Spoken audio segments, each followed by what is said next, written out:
그런데 이제 오늘 이렇게 예배를 드리면서 제가 그 찬송이 좀 생각이 났습니다.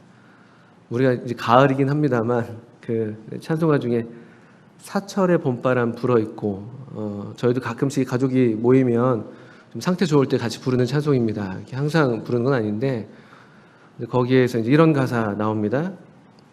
다들 아시겠습니다만 지금은 물론 가을입니다만 3절에 아침과 저녁에 수고하여 다 같이 일하는 온 식구가 한 상에 둘러서 먹고 마셔 여기가 우리의 낙원이라.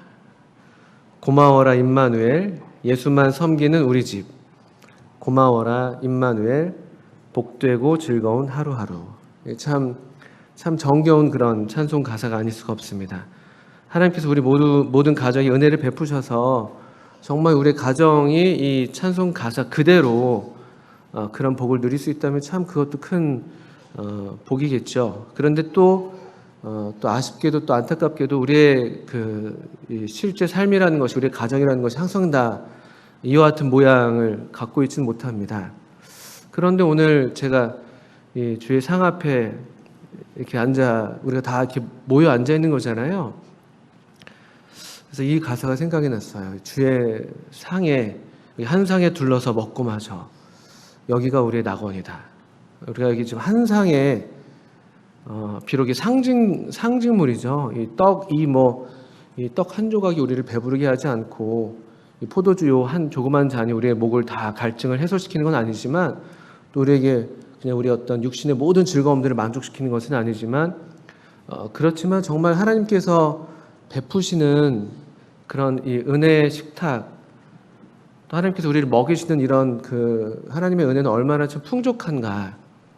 정말 여기 한 상에 둘러서 먹고 마셔 여기가 우리의 낙원이다라고 말할 수 있을 만한 그런 마음의 충만한 감사와 또 이렇게 감격이 우리 마음 가운데 오늘 이와 같은 복된 주일에 우리가 함께 누리는 것이 바로 그와 같은 하나님의 풍성한 은혜가 아닌가 이런 생각을 했습니다. 또 특별히 오늘 명절을 맞아서 이렇게 처가에 방문하신 성도님들 많이 계시더라고요. 이렇게 처가에 오셨으니까 이렇게 장인 장모님 사랑을 듬뿍 받으셨으리라고 생각이 들고 또 여기 우리 모임 오늘 이 처가 모임에서 또 복된 주일을 맞아서 이와 같은 하나님 아버지의 풍성한 은혜를 같이 누리셨기를 또 바라는 마음이 있습니다. 그런 마음을 제가 품고 예배를 드리고 또 정말 여기가 또 우리가 예배 찬송가 중에서 언혜 형제님께서 예배 찬송 134장을 택해서 불러주셨어요. 함께 부르게 하셨습니다. 여기에 모인 우리. 평소에는 굉장한 고음으로 이렇게 좀처럼 택하기 어려운 그런 찬송인데 다행히 오늘 반주자께서 성령께서 이렇게 감동하셨는지 그 고음을 생략해 주셨더라고요. 그래서 참 아주 편안하게 불렀는데 이 찬송 가사도 여기에 모인 우리 주의 은총 받은 자여라. 주께서 이 자리에 함께 계심을 아노라. 이런 가사들이 그냥 좀 여느 때와 다르게 제 마음에 굉장한 사실 감동이 됐습니다. 여기에 모인 우리 주의 은총 받은 자여라. 이게 정말 사실이잖아요. 정말 사실이고 또 언혜 형제님께서 요한일서 3장 1절 말씀을 인용하시면서 또 감사의 예배를 드리실 때 제 마음이 참 아멘으로 크게 화답했습니다. 보라, 거기서 이렇게 말씀하십니다. 보라, 하나님께서 어떠한 사랑을 우리에게 베푸사 이렇게 말씀하지 않고요. 보라, 아버지께서 한번 제가 찾아보겠습니다. 아버지께서 어떠한 사랑을 우리에게 베푸사 하나님의 자녀라 일컬음을 얻게 하셨는고 받게 하셨는고 우리가 그러하도다. 이런 굉장한 어떤 믿음의 고백, 믿음의 선언을 이 사도 요한이 이 편지를 받는 성도들과 함께 전혀 거리낌 없이 이런 선언을 하고 있는 것이죠. 보라, 아버지께서 어떠한 사랑을 우리에게 베푸사 하나님의 자녀라 일컬음을 받게 하셨는가?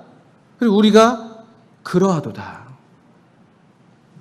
어쩌면 오늘 우리가 함께 하나님의 은혜의 이 상에서 주님께서 베푸시는 이 떡과 잔을 받으면서 우리의 영혼의 만족을 경험하는 우리 모든 성도님들의 그 동일한 믿음의 고백이 아니겠나 생각을 합니다. 저 역시 참 그랬고, 제 참 마음으로 참 기쁘게 이렇게 아멘으로 그 화답할 수가 있었습니다. 어떻게 하나님이 우리 아버지가 되시고 정말 여기에 모인 우리가 주의 은총을 받은 자들이 되었는지, 어떻게 하나님의 사랑은 이렇게 때마다 이렇게 확실하게 우리에게 보이시고 우리로 의심하지 않게 하시고, 또 때마다 우리가 주의 상에 나올 때마다 정말 우리 주님께서 지상에 계실 때에 5,000명을 먹이시고 4,000명을 먹이실 때에 그 수많은 사람들이 먹고 배부르더라 이렇게 얘기하는 것처럼 정말 우리 영혼을 만족하게 하는지,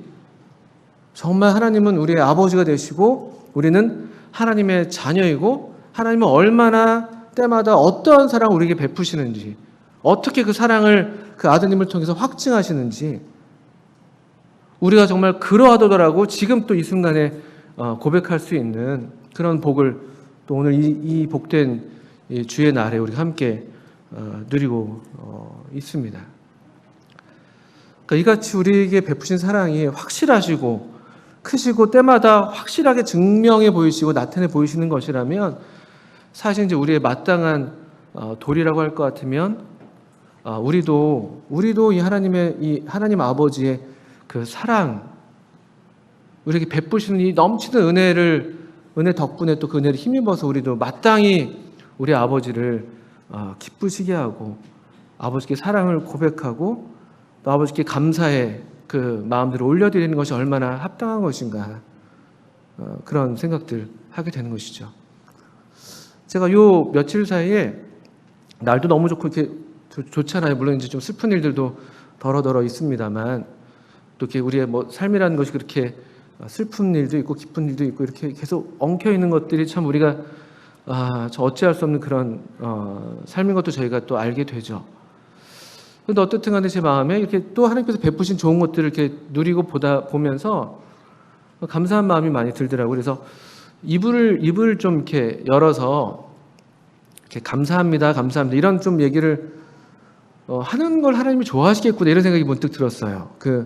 저도 이제 학교에서 아이들을 가르치는데, 학교에서 똑같은 뭐 이렇게 가르침을 베풀죠. 똑같이 지내고 있는데 어떤 애들은 그게 뭐 버릇인지 모르겠지만 그냥 항상 감사합니다, 뭐 항상 예쁜 말들만 해요.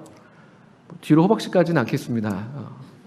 근데 어떤 친구들은 그냥 그럼 뭐 마음으로는 감사하겠죠. 그런데 이렇게 표현은 잘 하지 않는 이렇게 묵직한 남학생들 있습니다. 여기 윤호연 학생 저기 뒤에 대구에서 올라와 앉아 있네요. 예, 김영임 자매님의 큰아들. 그렇게 말이 이렇게 많지는 않습니다.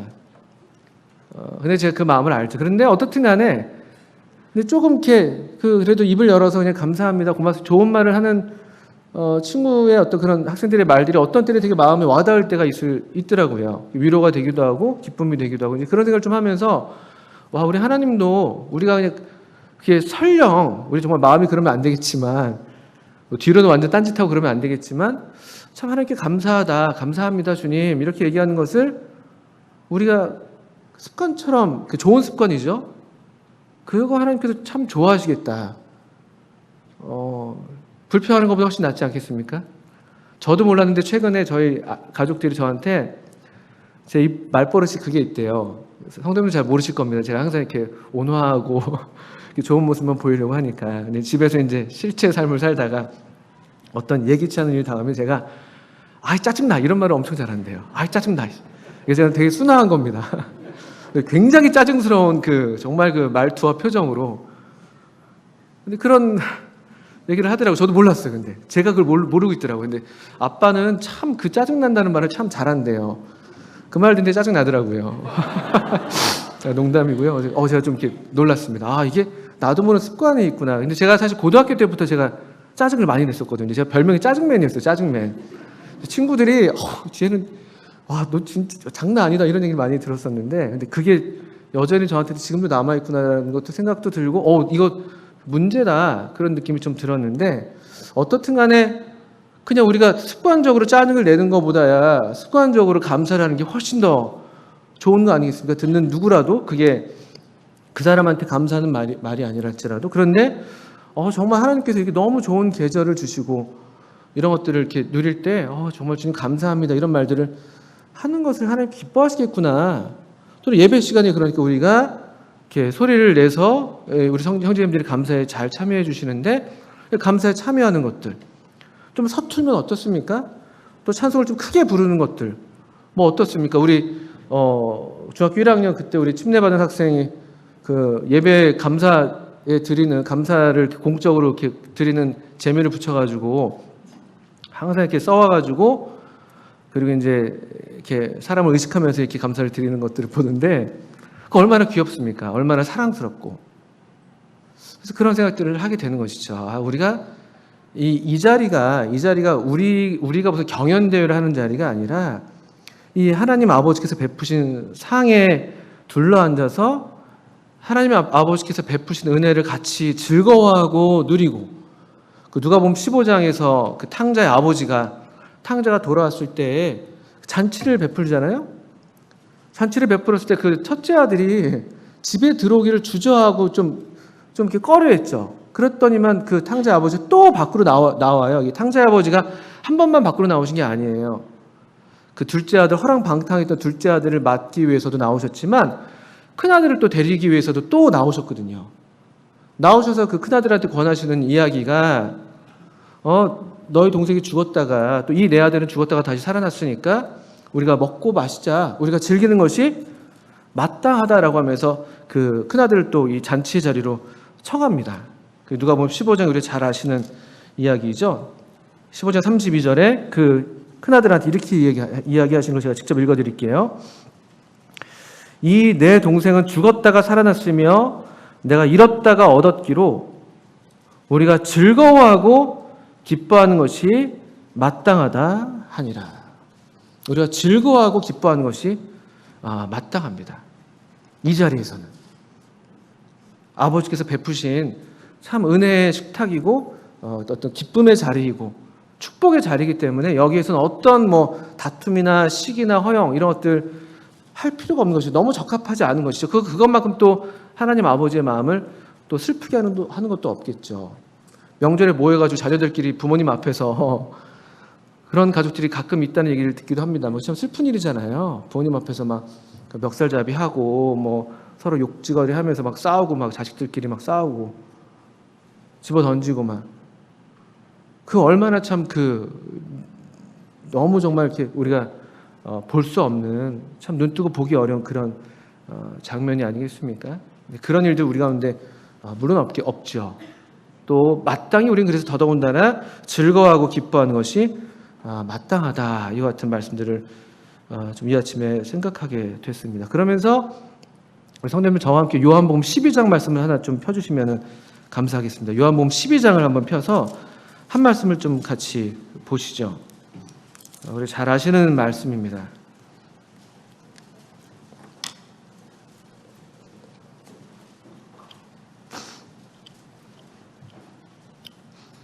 요한복음 12장 1절부터 8절까지 한번 읽어보겠습니다. 요한복음 12장 1절부터 8절.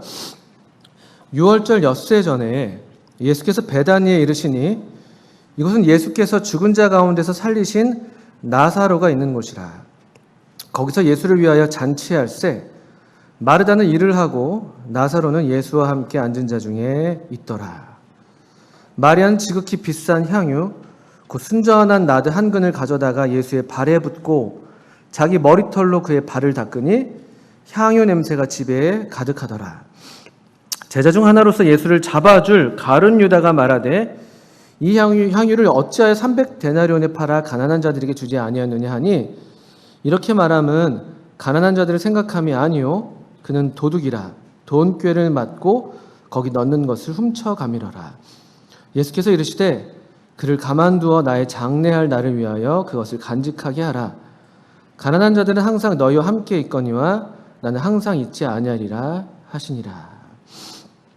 이 장면이 우리가 지금 우리 교회적으로 읽고 있는 본문 마가복음에서도 엊그저께 읽으셨을 본문이겠습니다. 마가복음 14장에 나오는 본문입니다.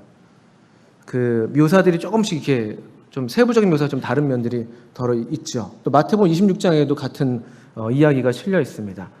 뭐 어떤 분들은 그 마가복음과 마태복음의 이 그 향유를 붓는 사건과 이 사건이 다르다고도 분별하시는 분들이 계시는데 제가 볼 때는 같은 사건인 것 같습니다. 물론 마가복음에서는 그 6월절 이틀이 지나면 6월절이다, 명절이다 이렇게 되어 있어서 이게 마치 6월절 그 이틀 전에 일어난 일처럼 읽히는 면이 없지 않아 있습니다만 이 12장 우리가 이것도 요한복음 12장 1절에 명백하게 나오는 것처럼 6월절 엿새 전에라고 되어 있는 이 시간이 좀 더 맞는 것 같아요.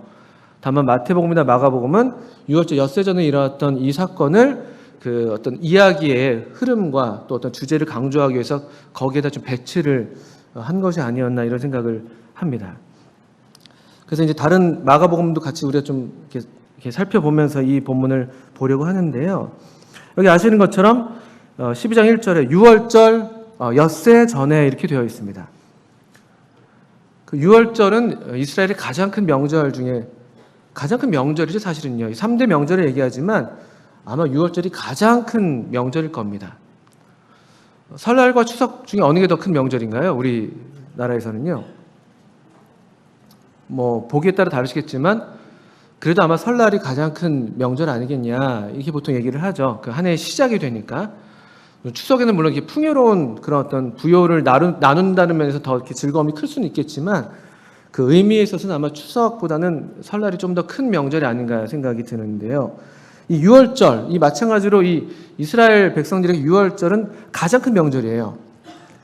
그러니까 우리가 이게 주님의 죽으심을 생각할 때 주님이 6월절에 그 돌아가셨죠. 그 6월절이 보통 이해할 때 금요일 얘기하니까 6월절이 되기 직전, 이 이스라엘은 저녁부터 하루를 세기 때문에 그 금요일 낮에 주님이 달려 돌아가시는 것으로 보통 이해를 합니다. 근데 그럼 한번 생각해 보시죠. 6월절은 축제의 절기입니다. 아주 즐겁고 기쁜 그런 날이죠. 우리가 오늘날 명절을 쇠는 것처럼요. 근데 이 명절이 우리가 물론 12장 1절부터 8절 이 짧은 본문을 읽었는데 여기 안에서도 이 뭐랄까요, 기쁨과 뭐 은혜와 사랑과 또 축복으로 가득 차 있어야 될 것 같은 그런 명절의 한 사건인데도 여기에서도 굉장히 다양한 그런 감정들이 막 뒤섞여 있는 것을 보실 수가 있습니다. 또 조금 더 크게 보면은 6월절 엿새 전부터 해서 이 온통 흥분과 백성들이 막 몰려오고 있는 그 명절의 흥분 자체도 있고 또 메시아로 알려져 있는 예수님이 지금 이 명절에 와 있다는 예루살렘에 와 있다는 그 흥분도 있고 그런 들뜬 마음과 흥분과 막 기대도 있는 반면에 또 한편은 참 희한하게도요. 이 누굽니까? 이 다른 유대인들, 대제사장들과 바리새인들을 비롯해서 이 예수를 어떻게 잡아서 죽일까 하는 그런 음모와 뭐 배신과 또 제자들의 배신이 있죠. 아주 그런 것들이 묘하게 뒤엉켜 있는 그런 명절로 사실은 우리가 읽을 수가 있습니다. 이 배경이 명절이었다는 것을 한번 염두에 두십시오. 6월절 엿새전. 점점 이 명절의 이제 이 최고조를 향해서 가고 있는 것이죠. 네, 가장 슬프게도 그 가장 기뻐해야 될 그 6월절의 그 절기에 우리가 어제 교회 본문을 따라 읽었던 것처럼 우리 주님께서 극심한 어둠 가운데 온 땅에 그 어두움이 임한 그런 어두움을 경험하시는 모든 인류 역사 가운데 가장 큰 비극을 겪으셨던 날이 또 그 명절이었다는 것이 굉장히 사실은 아이러니합니다. 사실 어울리지 않는 사건들이 뒤엉켜 있죠. 그렇습니다. 이런 맥락을 한번 생각해 보신다면 저는 그런 상상을 해보게 돼요. 이 6월절을 겪었던 유대인들, 많은 유대인들이 실제로 이 6월절을 겪었을 텐데 예수님이 잡혀 돌아가시던 그 6월절을 평생에 어떤 명절로 기억으로 남아있을까? 이런 기묘한 명절이 다 있을까? 우리 명절에 얼마나 좋은 추억들을 갖고 계세요? 어릴 적부터 우리가 어릴 때 명절에 이렇게 뭐 시골에 가서 이렇게 어울려서 친척들과 어울려 놀던 그런 추억들, 맛있는 음식을 먹었던 추억들, 어디 좋은 구경을 갔던 추억들, 좋은 기억들이 가득 차 있을 텐데요. 이번 명절도 그러셨을 것이고요. 근데 이 명절을 이 명절을 직접 겪었을 유대인들은 이거 어떤 날로 기억을 할까 이런 생각도 문득 해보게 되죠. 그 11장 57절을 그 위에 바로 보시면 이런 어떤 그 명절의 분위기를 보여주는 한 구절이 여기 있어요. 11장 57절 보시면 이는 대제사장들과 바리새인들이 누구든지 예수 있는 곳을 알거든 신고하여 잡게 하라 명령하였음이로라. 이런 배경이에요. 누구든지 예수 있는 곳을 알면 신고해서 잡아들이는. 또는 우리가 어제 읽었던 마가복음 14장에서는 이틀이 지나면 유월절과 무교절이라 대제사장들과 서기관들이 예수를 흉계로 잡아 죽일 방도를 구하며, 흉계로 잡아 죽일 방도를 구하고 있고, 또 예수님을 신고해서 잡아들이려고 하는 그런 아주 기묘한 그런 어두움이 그 배경이 되고 있는 그런 명절 날입니다. 그런데 여기 우리가 읽었던 12장 1절부터 8절까지 잘 아시는 본문인데요. 여기 한 가정이 눈에 띌 수밖에 없습니다. 그래서 배경이 어둡기 때문에 아주 흥분되어 있고 그런 분위기가 없지 않아 있지만, 그런 12장 1절 이후에 우리가 읽은 이 본문에서 이 가정은 이런 뭔가 예수님을 알면은 손해를 보게 될, 예수님을 잡아 죽이려고 하고 있는 그런 흉계가 지금 이 온 예루살렘 도시를 지금 감싸고 있는, 마치 실제 유월절 당시에 그 죽음의 사자가 이 예루살렘, 애굽 온 도성을 이렇게 다니면서 이 장자들을 삼키려 했던 그런 밤과 비슷하게도 요 날들, 요 유월절 한 어간 일주일 어간은 그런 아주 어두움에, 겉으로는 기쁨과 설렘과 흥분이 있을진 몰라도 그 뒤로는 아주 살의가 등등한 참 그런 날이라는 것이, 그런 날들이었다는 것이죠. 그런데 우리 1절을 보시면 여기 베다니에 주님께서 이르게 되시죠. 그리고 2절에 보시면 베다니 거기서 예수를 위하여 잔치했다.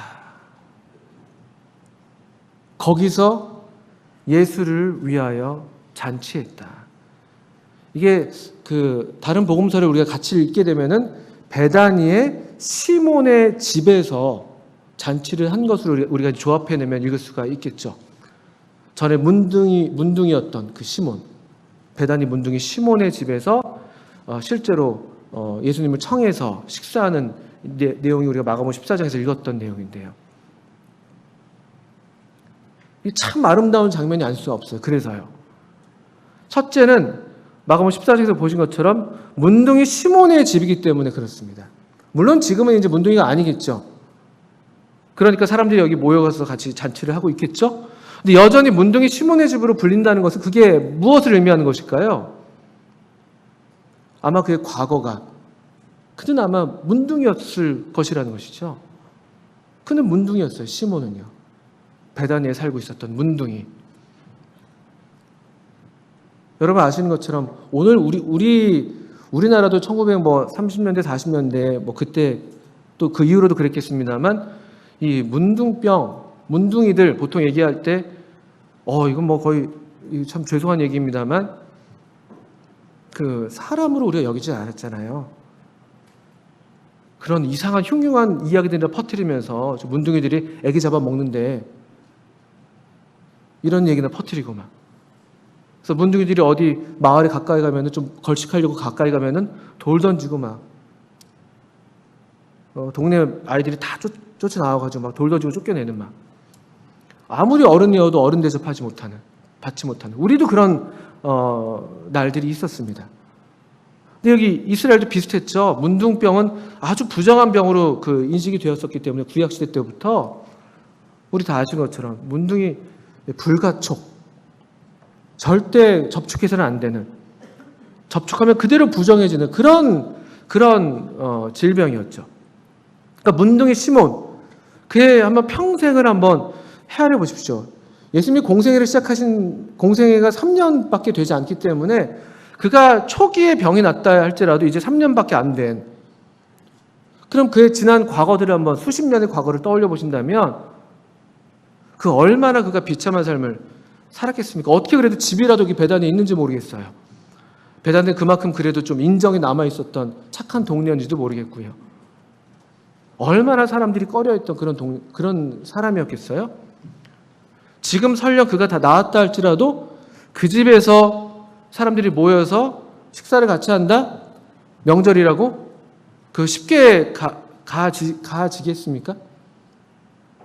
그런데 여기 베다니 문둥이 시몬의 집에서 지금 제가 베다니 문둥이 시몬 얘기하는 것을 계속 말씀드립니다만 마가복음 14장 3절에 예수께서 베다니 나병 환자 시몬의 집에서 식사하실 때 이와 같은 말씀을 같이 이렇게 함께 이해하고 있는 그런 말씀을 드리는 것입니다. 근데 그 집에 예수님께서 그 시몬의 집에 계시는 것이에요. 그리고 이게 같은 사건이라고 본다면 요한복음 12장에서는 여기에 제자들이 함께 있을 것이고 또 마리아와 마르다와 나사로도 함께 있는 것이죠. 저는 이 베다니 문둥이 시몬의 집에서 이런 잔치가 일어났다는 이 사건만으로도 이건 엄청난 사건이었을 것이다. 또 얼마나 우리 주님께서는 참 자비하시는지, 사람을 정말 외모로 보지 아니하시는 분이신지, 우리가 또 누구였습니까?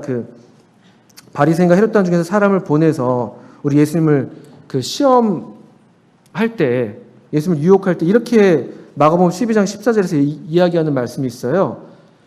와서 이르되 선생님이여 우리가 아노라 당신은 참되시고 아무도 꺼리는 일이 없으시니 이는 사람을 외모로 보지 않고 오직 진리로서 하나님의 도를 가르치심이니이다.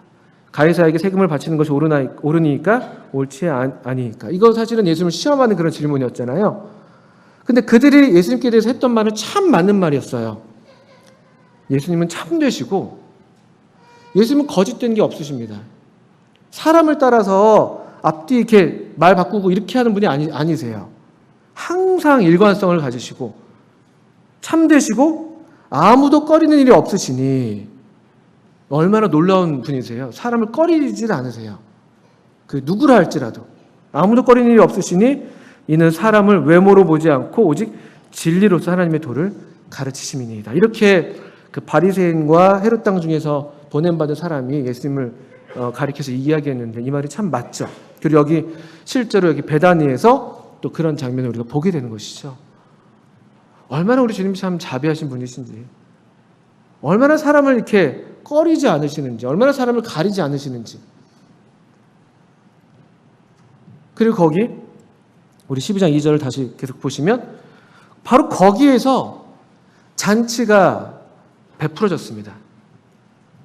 예수를 위하여. 잔치의 주인공은 예수님이에요.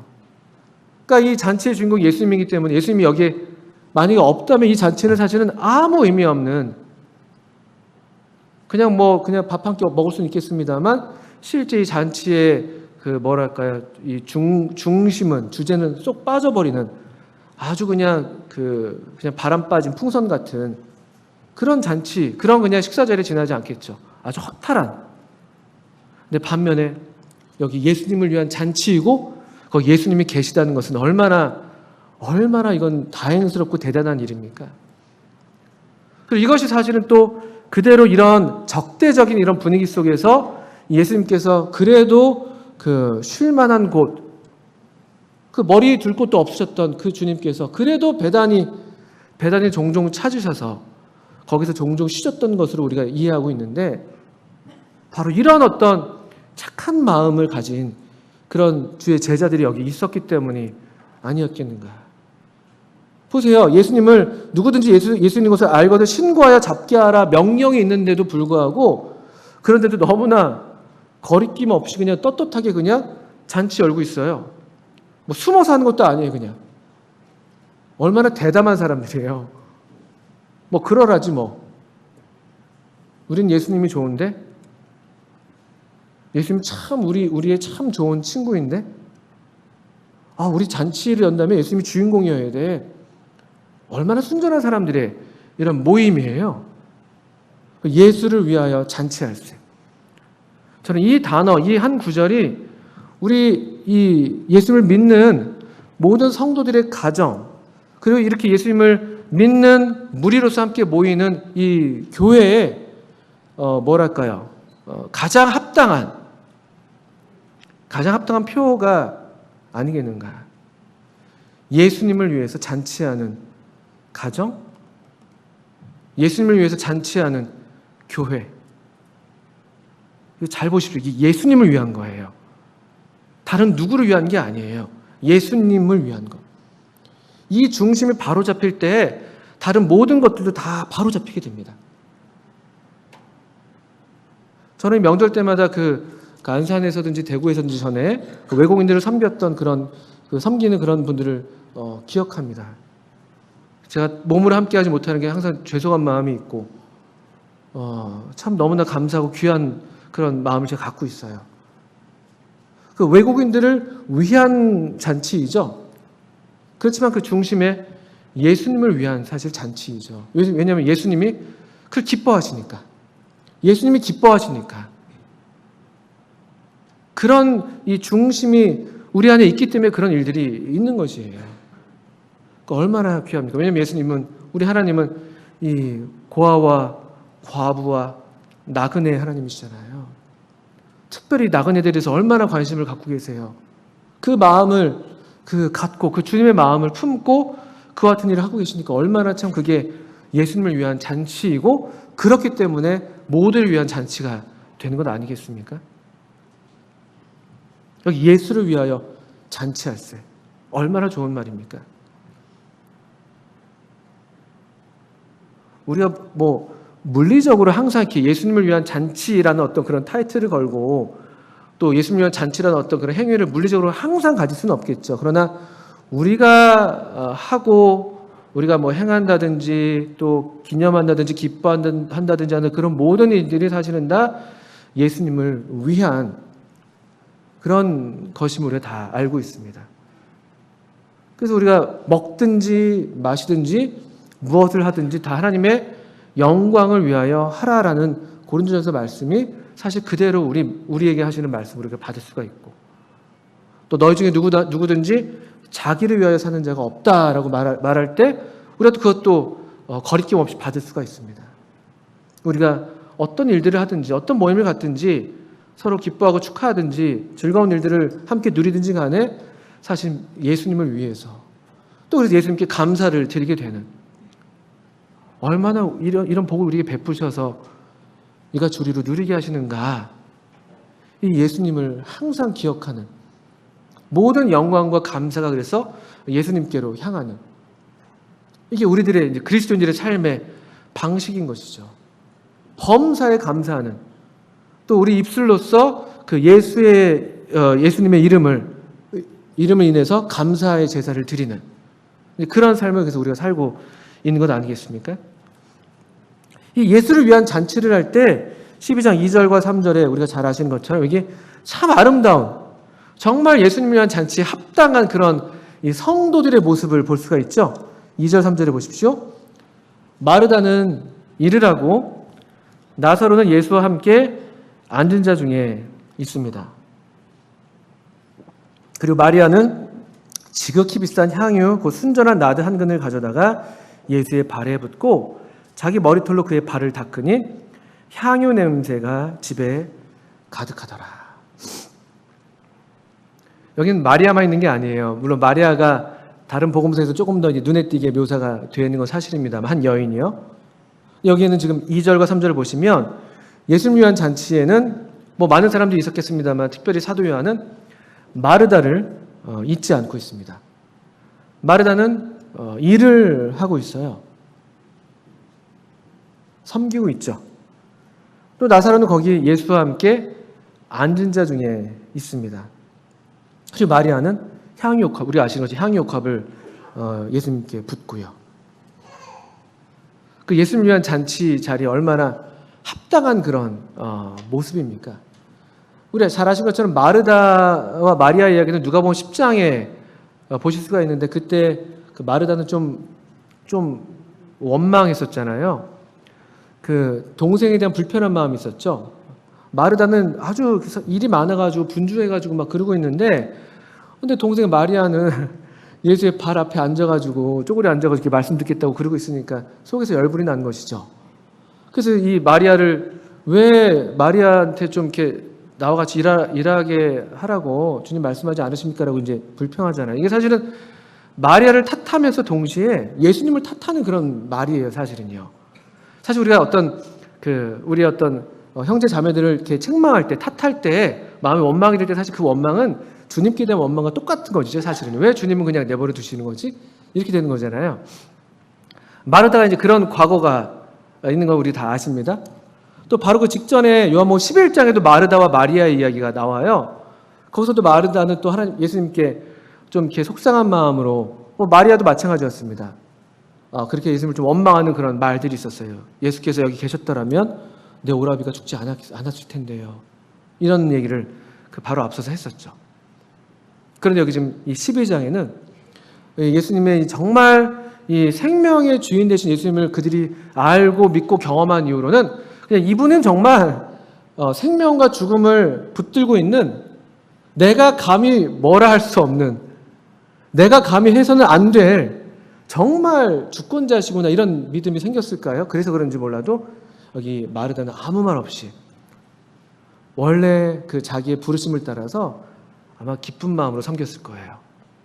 아마 즐거운 마음으로. 얼마나 이게 큰 즐거움이야? 와, 우리가 예수님 위해서 잔치하고 있는데, 야, 이 음식을 예수님 좋아하실까? 다른 사람도 좋아하겠지? 이런 봉사예요. 봉사의 질이 다른 것이지. 똑같은 봉사를 해도 불평하면서, 아이씨, 이러면서 왜 맨날 나만 하는 거야? 맛이 있든 접지 무슨 상관이야? 배만 부르시라면 됐지 뭐. 이렇게 할 것이냐, 아니면은 조금이라도 더 마음을 들여서, 예수님이 얼마나 좋아하실까? 예수님 입맛에 맞으실까? 여기 또 함께하고 있는 식구들이 좋아하실까? 아주 즐거운 마음으로 봉사했을 거라고 저는 상상합니다. 그러셨겠죠. 여기 또 나사로, 특별하게 하는 일 없습니다. 가만히 있는데 중요한 거는 나사로는 예수와 함께 앉은 자 중에 있다는 것이죠. 예수님을 위한 잔치에 그 자리에 거기 나사로가 함께하고 있는 거예요. 나사로가 앉아있는 게 잘하는 게 아니라 나사로가 앉아있는데 저기 바깥에 앉아있으면 그게 무슨 의미가 있겠어요. 여기 예수와 함께 앉아있다. 예수와 함께, 예수를 위한 잔치에 예수와 함께 앉아있고 예수님을 위해서 봉사하고 있고, 12장 3절에 이제 우리가 잘 아시는 것처럼 이 마리아는 이 예수님을 위한 잔치의 일종의 그 하이라이트였겠죠. 아마 모든 사람들을 다 침묵하게 만드는, 그가 그걸 의도한 건 아니었겠지만 다들 기쁜 마음으로 주님을 기뻐하고 예배하고 즐거워하고 있는 그때였는데, 어느 순간인가 아마도 마리아가 이 향유 옥합을 들고 예수님의 발치에 와서 예수님의 발에 부었다고 우리 12장 3절에서는 묘사하고 있어요. 예수의 발에 부었다. 다른 복음서에는 예수의 머리에 부었다라고도 기록이 되고 있습니다. 그래서 이것이 이렇게 무슨 모순되거나 좀 다른 사건이라기보다는 예수님의 머리에 부었던 것이 발로 흘러가는 것을 묘사할 수도 있겠고, 또는 먼저는 그 유대인들의 어떤 그 식사 그 자세를 염두에 둘 때 발이 좀 뻗어 있으니까 발에 먼저 붓고 그 다음에 또 머리에도 부었지 않았겠냐, 이렇게도 보통 얘기를 합니다. 중요한 것은 이 순간에 예수님을 위한 잔치에 이 마리아가 이 향유 옥합을 들고 와서 예수님께 부었다는 것이죠. 예수의 발에 붓고 자기 머리털로 그의 발을 닦으니 향유 냄새가 집에 가득하더라. 이 음식 냄새가 이렇게 향유 냄새 덮였다, 이렇게 이래가지고 무슨 경쟁적인 마르다의 섬김보다 마리아의 이런 그 향유 옥합 부은 행위가 더 탁월하다, 이렇게 우리가 볼 필요는 없습니다. 이 향유 냄새가 집에 가득하더라라는 이 결론적인 이 말씀에서는 어쩌면 이 모든 예배들이 다 결합되어 있는 이 마리아든 마르다든 나사로든 이 하나님을 사랑하는, 우리 주님을 참 신뢰하는 주님의 친구들이라고 할 만한 그런 사람들이 주님을 향해서 갖고 있는 순전한 마음들이 모여있는 그런, 마치 우리 구약성경에서 출애굽기에서 그 향을 만드는 것, 향을 제조하는 것처럼 여러 고운 그런 향들을 잘 배합해서 그 제사장에게 적합한 그런 향을 만들어내는, 또 제사에 적합한 그런 향을 만들어내는 것처럼 여기 이 향의 냄새가 집에 가득했다는 표현은 어떤 이 예수를 위해서 잔치하고 있는 그 가정의 이 모든 어떤 총합, 단순한 어떤 그냥 그 더하기에서 합이 아니라 정말 유기적으로 성령 안에서 하나님의 이 사랑의 영께서 만들어내는 그런 분위기를 묘사하는데 가장 탁월한, 가장 합당한 표현으로서 이 표현을 사용한 게 아닌가, 그렇게 이해하게 됩니다. 참 아름다운 장면이 아닐 수가 없습니다. 예수를 위해서 잔치하는 한 가정, 우리가 이 하나님 아버지의 자녀들이고 하나님 아버지의 이 하나님의 가족들이라고 할 것 같으면은 우리 교회가요, 우리 교회도 역시 이와 같아야 하는 것이죠. 우리가 그래서 성령으로, 하나님의 영으로 충만하게 될 때, 우리 이 부활의 주, 우리 이 생명의 주님을 우리가 정말 주님으로 알고 믿게 될 때, 우리 마음에서 아마 그래서 우리가 성령 안에 있을 때 우리가 누리게 되는 그런 하나님의 신령한 복들과 더불어서 또 우리 안에 가득한 이 예배의 향기들, 하나님을 향한 사랑의 향기, 우리 개인의 삶에서나 우리가 공적으로 모여 있는 이 모임을 통해서나 또는 성도들이 삼삼 모여서 이렇게 나누는 교제를 통해서나 거기에 이와 같은 이 향유 냄새가 그 배어 있는 것이죠. 이 냄새가 한창 가득했을 때가 있었어요. 한창 가득했을 때가. 모든 성도들이 다 한 마음으로, 다른 목적 없이, 다른 의도 없이 오직 주님께만 집중된 그 심령으로, 주님을 위해서라면은 아까울 것이 하나도 없는 그와 같은 심령으로 우리 자신을 쏟아부었던 그런 날들이 있었습니다. 아무것도 관심하지 않고, 다른 누구도 다른 무엇도 관심하지 않고, 자기 자신도 관심하지 않는 정말 주님께만 사로잡힌 그런 심령, 이 마리아가 대표적으로 보이고 있는 것처럼, 마리아는 이렇게 주님을 참 어떻게 이렇게 잘 알고, 잘 배워서, 잘 믿어서, 잘 예배하고 있는지 모르긴 몰라도 우리가 되기를 희망하는 그런 신령한, 그런 성령으로 충만한 성도의 모습 아니겠습니까? 어느 분이 이렇게, 신령한 주의 종 이렇게 분별했더라고요. 마리아는 어떻게 이렇게 성장했는가? 마리아에 대한 아까 기록, 우리 누가복음 10장과 요한복음 11장과 지금 요한복음 12장에서 우리가 보게 되는데, 그 마리아와 주님의 발의 관계가 되게 흥미롭게 묘사가 되어 있더라고요. 처음 마리아는 누가복음 10장에서 주님의 발에 그 발치에 앉아 있었다라고, 제가 한번 10장에 찾아 읽겠습니다. 10장 39절에, 누가복음 10장 39절에 그에게 마리아라는 동생이 있어 주의 발치에 앉아 그의 말씀을 듣더니, 이게 마리아에 대한 최초의 그 발과 관련, 주님의 발과 관련된, 처음에 마리아는 주님의 발치에 앉아 있었네요. 누가 그 다음에 요한복음 11장에 와서 보니까 역시 또 이제 그 마리아가 이제 그 성 밖에 서 계신 예수님께로 나와서 11장, 누가복음 11장 32절에 보니까요, 마리아가 예수 계신 곳에 가서 배웠고 그 발 앞에 엎드려 이르되, 이렇게 되어 있고요. 근데 우리가 읽었던 요한복음 12장에는 12장 3절엔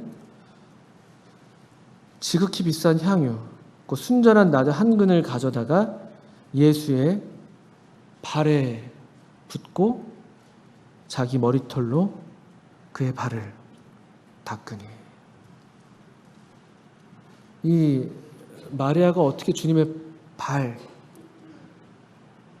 그 자리를 사모했는지, 어떻게 그 주님의 발이라도 그 사모했는지, 어떻게 우리 주님을 정말 그 전체가 사랑스럽구나라고 얘기하는 그 아가서의 그 사랑에 빠진 여인의 고백처럼 얼마나 이 주님은 참 아름다운 분이신지를 알아서 또 거기에 사로잡혀서 이와 같이 그 사랑을 나타내고 있는지 참 아름다운 모습이 아닐 수가 없습니다. 이게 말하자면 사람의 도리인 것이겠죠. 이게 말하자면 하나님의 자녀의 도리인 것이겠죠. 다른 무엇보다도 아버님을, 하나님 아버지를 가장 존귀히 여기는, 또 그분의 그 귀하신 아드님, 우리를 위해서 먼저 이같이 아끼지 아니하시고 그 가장 값진 자신의 생명을 향기로운 제물로 내어주신 그 아드님, 그 아드님께 우리의 전부를 다 드려도 아깝지 않은, 또 그래서 실제로 전부를 드리는 이런 사랑이야말로 우리의 사람된, 하나님의 자녀된 도리이겠죠. 저도 이렇게 예수님을 또 우리 성도님들과 함께 사랑하고 싶습니다. 이런 사랑하는 사람들이 있어야 여기 향유 냄새가 가득하게 됩니다. 사랑만이 우리를 그 잔치집으로 우리를 인도해 드립니다. 아버지의 사랑이 그 탕자를 그 집으로 들여서 잔치를 베풀게 하셨던 것처럼 다시 또 그 큰아들을 맞으러 나가서 또 잔치집으로 드리려고 초청하는 것처럼, 또 아가서에서 역시 그 사랑이 나를 잔치집으로 인도한다. 그 사랑이 거기에 깃발처럼 걸려있다 라고 이야기하는 것처럼, 그런 사랑으로 그 가득한, 하나님이 먼저 우리를 사랑하신 그 사랑을 우리가 알고 믿고 누리고, 또 하나님이 우리를 이같이 먼저 사랑하셨기 때문에 우리도 하나님을 이와 같은 지극한 사랑으로 사랑하는 그런 사랑하는 성도들이 함께 예수님을 위해서 그 잔치하는 그런 집, 이런 적대적인 세상에서 누구든지 예수가 있는 것을 아는 사람은 신고해라, 내가 잡아드리겠다는 그런 세상 가운데 여전히 그 사랑을 의지해서 거친 데에서 올라오는 그런 담대한 사랑을 갖고, 여전히 하나님의 사랑을 송축하고 하나님의 사랑만으로 충분하고 만족하고, 남들이 이게 아무리 허비라고 해도, 남들이 우리를 향해서 성내고 분낸다 할지라도 어찌하여 300데나리온을 팔아서 가난한 자들에게 주지 않느냐라고 하면서 우리를 향해서 이렇게 성을 낸다 할지라도, 여기 이 자리가, 이 배단이 문둥이 시몬의 집이라 할지라도 이 집이 예수님을 위해서 잔치하는, 예수님께서 기쁘게 즐거이 임하시고 찾으시는, 우리 제자들과 더불어서 같이 더불어 먹고 마실 주님의 객실, 누구라도 와서 이 사랑의 향유의 냄새에 취하게 될, 거기에 이끌림을 받게 될, 그래서 우리가 망하는 자들에게나 구원 얻는 자들에게 그리스도의 향기가 되는 그런 우리 각자의 삶, 그런 우리의 가정, 그런 우리의 교회가 바로 이와 같은 이 베다니 마리아, 또 이 시몬의 집, 이 집과 같이 되어야 되지 않겠습니까? 바라기는 우리 모두를 주님께서 주님의 사랑으로 채우시고, 또 그래서 우리도 지극한 사랑으로 주님께 사랑을 올려드리는 그런 정말 복된, 정말 복된 날마다 때마다 그런 주의 날들을 주님께서 오실 때까지 계속 우리가 누리고, 또 우리의 이런 삶을 통해서 우리만이 아니라 또 우리를 아는 모든 사람들에게 이 같은 주의 복을 이렇게 나누는 그런 복된 성도의 삶을 사시길 바랍니다.